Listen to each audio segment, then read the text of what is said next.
rowdy crowd in the back. Well, first of all, it was great to be home for homecoming, as I said last week, and one of the things that we loved about it is that we had a lot of people there to support us, and I know it was a very long day. I had many people tell me they started with the parade early in the morning and then stayed and had activities going on all through our match, so we really appreciated the over 3,000 people that were there. It was a great environment for our team, so thank you for coming out. It was a great week for us in terms of we had an opportunity to get in the gym and practice. We haven't had a lot of ability to do that, so our kids worked really hard for 3 straight days, and then we gave them a little bit of extra time off as well. So just really proud of their improvements that they made in practice, and obviously then the next step is being able to execute some of those things during a match. And I thought our match against the Bulldogs was one of our better matches of the year in terms of some of the things we've been working on. Our transition offense, which has been a big focus and will continue to be a big focus for us, was really good that night. So really proud of our effort in that way. Defensively, I was really proud that I kind of took off where we ended last weekend in terms of just being able to get a lot of touches and a lot of more controlled touches on the ball. So very proud of that. We had 4 kids again in double digits in digs, so that was huge. And just a lot of really good individual performances, but I think again, the team effort is what we're focusing on and what we need to have night in and night out, and was very proud of our team effort. I will say Piper Thomas hit 471 for us, which is a really good stat for her. Also added 4 blocks, so a great performance. And then Amy held another double-double.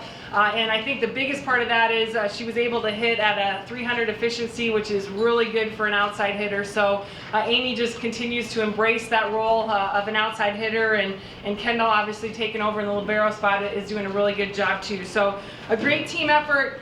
We have a really tough week ahead. We have a match tomorrow night against Loyola, who coming into this last weekend, they were tied for first in the conference, and they had a swing at Missouri State and Wichita. They ended up beating Missouri State in 4 at Missouri State.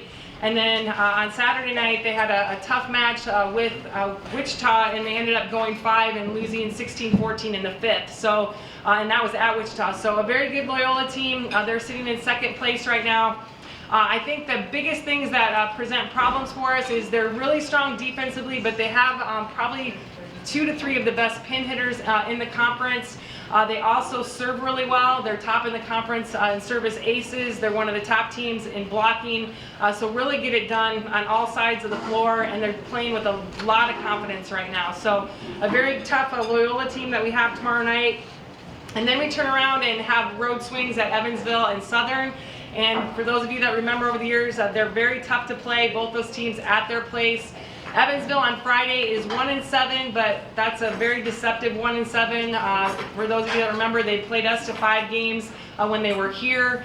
They're very good. They're very dangerous in my mind at home, and they haven't gotten smoked by anyone. Basically, they're a team that gets in there. They're winning games. They're winning sets, but just haven't been able to win a full match at this point.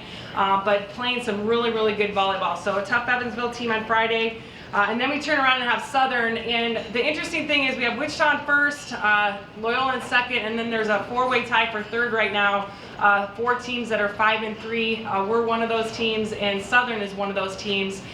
Southern, we were able to win that match at our place a few weeks ago, but they were without one of their top middles, who is back, who's 3rd in the conference in efficiency, so she will be back and playing. Their other losses have been to Wichita, to Loyola, and then they just lost a 5-game match to Illinois State at Illinois State this weekend. So Southern is that team, if you remember, has that fast offense that we have a lot of trouble recreating in our gym, in our practice gym. So that's one of those matches where we have to do a really good job as the match goes on, really working hard to understand their speed, but still control our side of the net with our offense and not get caught up in their game. So some big challenges this week. We're really looking forward to it. I think the only thing that we're disappointed in is the lack of practice that we'll have this week. Obviously, we have class, and then we'll practice very short tonight and then head to Loyola. And then when we get back on Wednesday, you know, it'll be depend on how that match goes tomorrow night, how much we practice on Wednesday, and then Thursday is obviously a pre-game practice for us as well. So one of those things where we have to continue to work to get better and make adjustments within the match because we won't have a lot of practice time. But we're looking forward to a great week of competition for sure.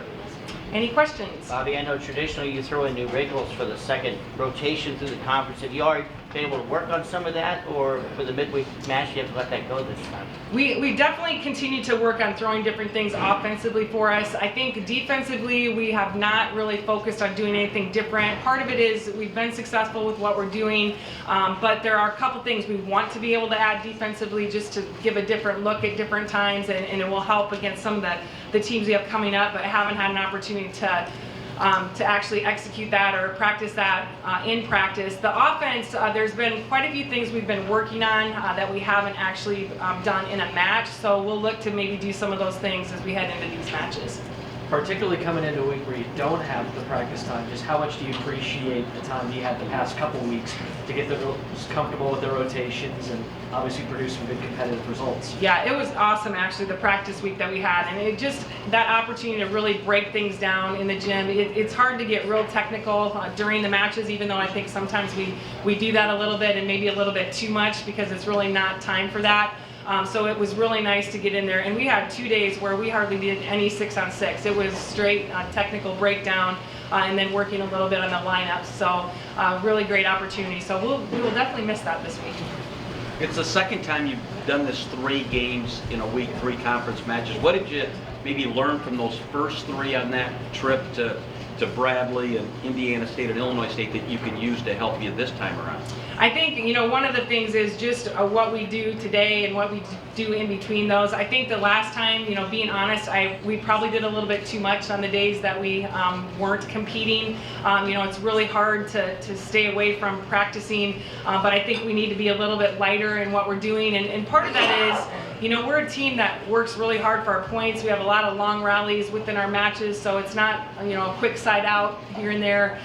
So we have to really be cognizant of that. Even though, you know, I feel like we have the day off yesterday, we should be able to get in there and practice hard today. But we know tomorrow's match should be a battle, so we have to be more cognizant, I think, of the rest time that we have. All right, thank you.